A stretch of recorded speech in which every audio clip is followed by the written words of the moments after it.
Voyons 12 prépositions de place pour décrire l'emplacement d'un objet par rapport à un autre ou l'emplacement d'une personne par rapport à un objet ou par rapport à une autre personne. Hello, it's Coach Joe, your English coach. Alright, so 12 prepositions of place that we are going to see today. These 12 prepositions are going to help you describe the position of something in relation to something else, or the position of somebody in relation to somebody else, or in relation to something else. So, without further ado, let's get started. Sans plus tarder, on commence.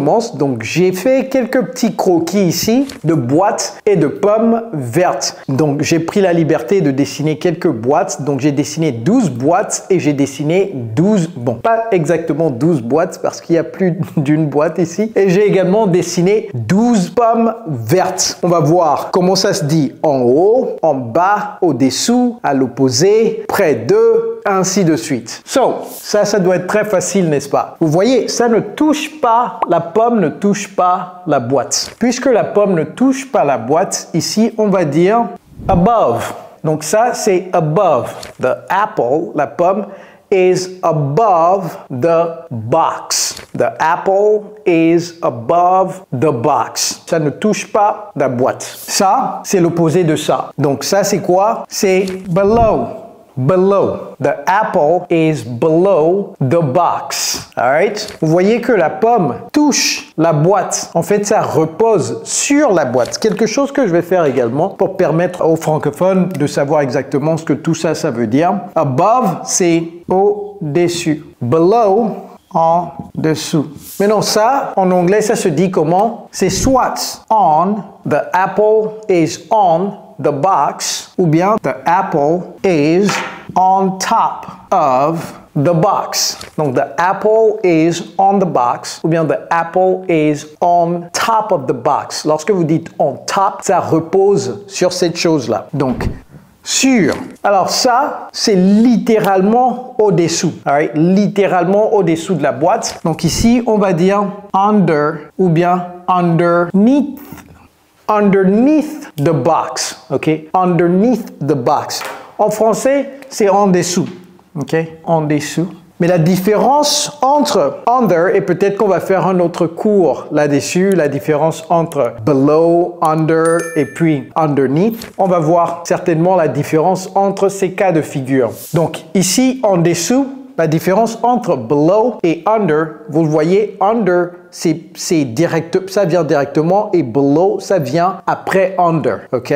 Donc c'est ça la différence physiquement ou bien de façon spatiale. Lorsque vous voyez ça sous forme spatiale, donc peut-être je vais dire directement en dessous pour mieux faire la différence. All right, so we've seen 4 so far. The apple is under the box. The apple is on top of the box. The apple is below the box. The apple is above the box. Jusque-là, si ça va et que vous aimez la vidéo, n'oubliez pas de liker la vidéo, de souscrire à la chaîne et également d'activer la cloche de notification pour ne jamais rater mes vidéos. All right? Et également partager cette vidéo à vos amis afin qu'ils puissent également comprendre comment utiliser les prépositions en anglais. Alright, donc la boîte est ici et la pomme est directement devant. Ici, c'est in front of. The apple is in front of the box.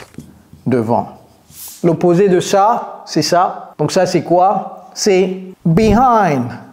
La prononciation, il y a 2 sortes de prononciation. C'est soit behind ou bien l'autre prononciation que certains Américains adorent, c'est quoi? C'est behind. Behind. Donc, si vous entendez behind, c'est behind. Ne vous laissez pas déboussoler avec la prononciation behind. Donc, behind, c'est quoi? C'est tout simplement derrière.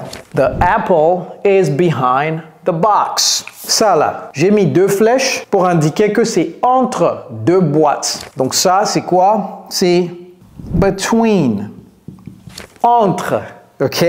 Il y a une fameuse blague qui dit que quelqu'un frappe à la porte et l'autre personne qui est en train d'apprendre l'anglais dit « between ». entre. Non, c'est pas la même chose, ok? Come in, ok? Come in. Entre, c'est come in. C'est pas la même chose ici. Ça, c'est une préposition, ok? Donc, between, c'est quoi? C'est entre deux choses, généralement. J'ai dit généralement parce qu'on va voir si c'est entre 3, 4, 5 choses. On va voir comment ça se dit tout à l'heure. Alors ça, j'ai dessiné la pomme avec des tirets ici pour indiquer que c'est dans la boîte, n'est-ce pas? Cette pomme est dans la boîte. Donc ici, c'est soit in the box ou bien inside the box ou bien inside of the box. Vous pouvez dire les trois. Et ça, c'est quoi? C'est dans. The apple is in the box. The apple is inside the box. The apple is inside of the box. Ah, vous voyez comment j'ai prononcé cela? Inside of the box. J'ai pas dit inside of the box. Et ça s'appelle réduction. On va faire un cours sur la réduction. La réduction, c'est quoi? C'est lorsque quelque chose off devient a, tout simplement. On réduit ça pour pouvoir faire plus facilement la liaison en anglais américain. C'est pourquoi les francophones ont l'impression que les Américains parlent trop rapidement. Non, en fait, c'est pas qu'ils parlent rapidement, c'est qu'ils utilisent certaines gymnastiques en anglais que je vais vous dévoiler dans une leçon appelée les réductions, les fameuses réductions en anglais américain. Donc, activez la cloche de notification. Moi, je vous dis, si vous ne voulez pas rater de vidéo. Alright, il nous reste 4 pommes. OK. Ces deux-là, vous-même vous vous dites, mais est-ce que Coach Kojo, est-ce qu'il a bien fait de dessiner? C'est presque le même dessin, n'est-ce pas? Je vais expliquer le concept. Oui, c'est le même dessin, mais je vais expliquer tout à l'heure. Alors ça, c'est près de. En anglais, c'est soit near ou bien close to. Alors, attention, ne dites jamais near to. J'entends très souvent les francophones qui commencent à apprendre l'anglais dire near to parce qu'ils traduisent près de. Ils veulent cette préposition-là là-bas, donc ils disent near to. This is not correct. C'est soit near ou bien si vous voulez utiliser la préposition to, mettez close to. Alors, near, c'est près de, ok? Près de, proche de. C'est ça en fait l'idée. On va contraster ça et je vais expliquer en fait la différence entre near ou bien close to et ça. Ça c'est quoi? C'est soit next to ou bien beside. Next to ou bien beside, c'est à côté de. Ok, donc ça c'est près de. Vous allez me dire, mais c'est la même chose, non? Et ça c'est à côté de. Alors, expliquons. Admettons que vous avez votre maison et vous avez un baobab littéralement à côté de votre maison. Vous allez dire, the baobab tree is next to my house. The baobab tree is next to my house ou bien beside my house. Ça veut dire, c'est juste à côté de, ok? Ici, c'est side by side, ok? C'est sur un côté de la chose. Okay, c'est littéralement sur un côté de la chose, mais ça peut être sur n'importe quel côté. C'est-à-dire, disons, un exemple, c'est je vis près de mon bureau, ok? Ou bien ma maison est près de mon bureau.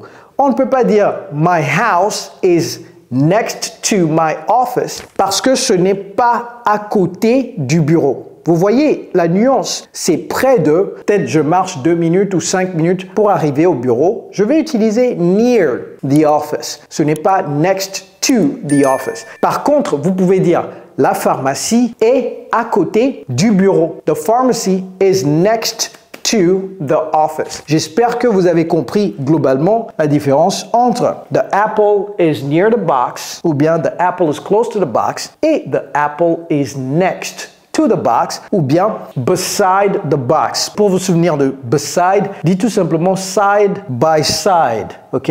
Side by side. Alors ça, c'est quoi? J'ai indiqué avec une flèche. Disons que ça, c'est votre bureau et ça, c'est la pharmacie. Donc, la pharmacie est à l'opposé du bureau. Donc, peut-être qu'il y a même une rue ici. Ok? Et c'est de l'autre côté. On va dire the apple is opposite the box, ou bien si vous voulez indiquer votre maison par rapport à quelque chose qui est de l'autre côté de la rue, il faut dire across from. Across from. Donc vous pouvez dire my house is across the street from the pharmacy. C'est-à-dire lorsque vous êtes devant ma maison, vous traversez la rue, directement vous voyez la pharmacie ou bien le supermarché. Quelqu'un dit pourquoi je fais toujours des exemples avec pharmacie. My house is across the street from the supermarket. Donc ici à l'opposé de. À l'opposé de. And the last one, donc ici il y a 4 boîtes, je pouvais en dessiner plus et la fameuse pomme est dedans. Donc c'est parmi les boîtes. Ce n'est pas dans une boîte quelconque, c'est ici. Ok, il y a une boîte ici, une boîte en haut, une boîte à droite, une boîte en bas, etc. Une boîte peut-être devant. Donc ça c'est parmi. So, parmi c'est quoi? C'est soit among ou bien vous ajoutez ST à la fin. On dit ça également amongst. Et ça veut dire parmi. Est-ce que parmi prend S ou pas? Dites-moi ça en commentaire. All right, 12 prepositions of place to help you, okay, talk about the position of something relative to something else or the position of someone relative to someone else or to something else. Comment vous souvenir de tout ça? Commencez tout simplement à les utiliser dans des phrases. Par exemple, vous prenez un stylo, vous le laissez sur la table. The pen is on the table. Le stylo tombe par terre. The pen is below the table ou bien under the table, directement en bas. Vous voyez, the pen is between the chair and something else. Donc, commencez à les utiliser. Sur tous ces deux-là, pratiquez à utiliser la différence entre near ou bien close to et next to ou beside. All right, everybody, it's Coach Joe, your English coach. Take care, guys.